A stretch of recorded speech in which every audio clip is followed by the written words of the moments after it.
KPK atau Komisi Pemberantasan Korupsi menangkap puluhan koruptor dan telah dijebloskan ke bui. Mereka rata-rata bukan orang sembarangan, ada gubernur, anggota DPR, bupati, bahkan menteri. Dalam menindak korupsi, KPK fokus pada apa yang disebut big fish, pelaku korupsi kelas kakap, tindak korupsi yang merugikan negara dalam jumlah tak terkira, atau dampaknya sangat menyengsarakan masyarakat. Terhadap semua itu, KPK tak pandang bulu.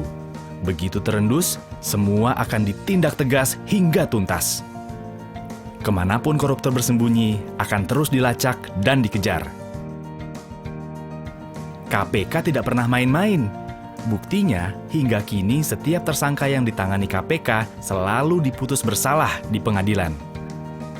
Selain untuk mengembalikan sebanyak mungkin duit negara yang sudah dikemplang, itu semua dilakukan untuk menimbulkan efek jera. Biar semua orang berpikir 1000 kali jika mau korupsi. Memang, tak boleh ada kata setengah hati dalam memberantas korupsi. Harus agresif, serius, dan tanpa kompromi. Alasannya, karena korupsi sudah sedemikian parah merusaknya. Dan kita semua adalah korban korupsi. Tengok saja kanan kirimu. Masih banyak anak putus sekolah akibat tingginya biaya pendidikan. Masih berderet pula orang sakit yang harus mengelus dada tak mampu berobat karena mahalnya biaya kesehatan. Anak-anak dengan perut membusung karena malnutrisi, itu akibat korupsi. Ya, korupsi diyakini punya andil besar memperdalam jurang kesengsaraan rakyat. Di sektor sumber daya alam, kong kali kong pengusaha hitam dan pejabat korup makin memiskinkan bangsa ini. Kekayaan alam tergerus habis, meninggalkan kerusakan yang akhirnya harus ditanggung masyarakat. Sektor pangan tak luput dari jarahan para koruptor, membuat ketahanan pangan di negeri yang subur ini melemah. Petani tak berkutik karena tanah pertanian mereka dialihfungsikan menjadi perkebunan atau bahkan perumahan mewah. Sebenarnya usaha memberantas korupsi bukan barang baru. Tapi, sayangnya, badan-badan yang dibentuk silih berganti selalu gagal di tengah jalan. Waktu Orde Lama, pemerintah sudah pernah bikin lembaga anti korupsi juga loh. Nama lembaganya pun canggih, yaitu Panitia Retooling Aparatur Negara dan Komando Tertinggi Retooling Aparat Revolusi. Di zaman Orde Baru, ada tim pemberantasan korupsi, Komisi 4 yang dipimpin Bung Hatta, tokoh proklamator yang dikenal jujur dan berintegritas tinggi, dan juga operasi penertiban atau OPSTIP. Semua lembaga itu tak berumur panjang. Ada saja hambatan yang membuat badan-badan itu akhirnya KO di tengah jalan. Pemberantasan korupsi yang dilakukan dengan cara konvensional ternyata nggak ampuh dan mengalami banyak hambatan.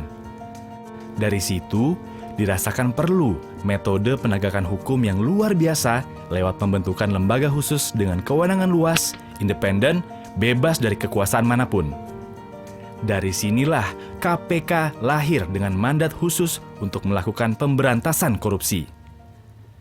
Dengan sejumlah kewenangan yang dimiliki, KPK diamanatkan untuk menuntaskan 5 tugas besar, yaitu melakukan koordinasi, supervisi, monitor, penindakan, dan pencegahan. Satu hal yang ditekankan pada pendirian KPK adalah KPK didesain untuk menjadi pemicu dan pemberdayaan dari institusi pemberantasan korupsi yang telah ada. Istilah kerennya, trigger mechanism. Korupsi tidak bisa dibasmi cuma dengan menangkapi para koruptor. Oleh sebab itu, KPK juga menggarap serius usaha-usaha untuk mencegah korupsi selain upaya penindakan. Bekerja sama dengan banyak institusi, KPK coba mendorong tertutupnya segala lubang kesempatan korupsi. Sudah banyak sekali sistem administrasi dan layanan publik yang dikaji oleh KPK untuk diperbaiki saat ditemukan kelemahan. Jika sistemnya sudah baik, maka dipercaya akan semakin sulitlah celah orang untuk berbuat korup. Kesempatan korupsi juga ditutup melalui transparansi para pejabat negara. Di antaranya dengan kewajiban pelaporan kekayaan milik pejabat dan pelaporan hadiah-hadiah yang diterima oleh pejabat atau yang terkenal dengan istilah gratifikasi. Sehingga korupsi bisa dideteksi dan dicegah sejak awal. Cara lainnya adalah dengan mengikis niat untuk korupsi. KPK mulai coba menanamkan karakter-karakter anti korupsi sejak usia dini. Hingga nantinya diharapkan akan terbangun generasi yang bebas dari korupsi. Upaya pencegahan korupsi adalah sebuah pekerjaan besar, karena harus dilakukan secara konsisten, terus-menerus, dan butuh waktu lama. Namun, ini adalah investasi masa depan untuk mewujudkan Indonesia yang lebih baik. KPK nggak bisa sendirian membuat Indonesia jadi bersih. Perlu usaha bersama demi membentuk bangsa yang punya karakter kuat dan bersih. Sudah terlalu lama negeri kita terpuruk karena korupsi. Selama ini, rakyat Indonesia cuma bisa iri dengan kemajuan dan kesejahteraan negara lain. Kita tahu, Indonesia yang maju dan sejahtera cuma bisa diwujudkan kalau pemerintahan dan birokrasi bersih serta melayani. Tapi, masyarakat juga tak boleh membiarkan perilaku korup terjadi di sekitarnya. Dengan semangat anti korupsi dan kerja keras seluruh lapisan masyarakat bersama KPK, harapan itu masih ada. Ayo, membangun Indonesia yang bersih dari korupsi, yang maju sejahtera bersama KPK.